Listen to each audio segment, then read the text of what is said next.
Rizq Allohdan birodarlar. Hunarimizdan emas, otamizdan emas, ishxonamizdan emas, shepdan emas. Kimdan?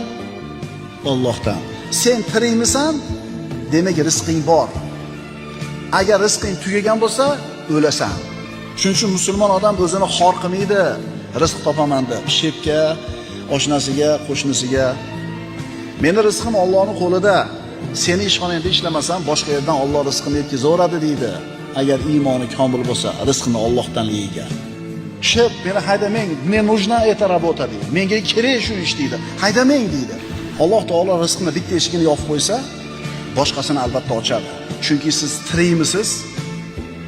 Robbis subhanahu va taolo sizni rizqingizni o'zini zimmasiga olgan. Xotirjam bo'ling, qo'rqmang, cho'chimang.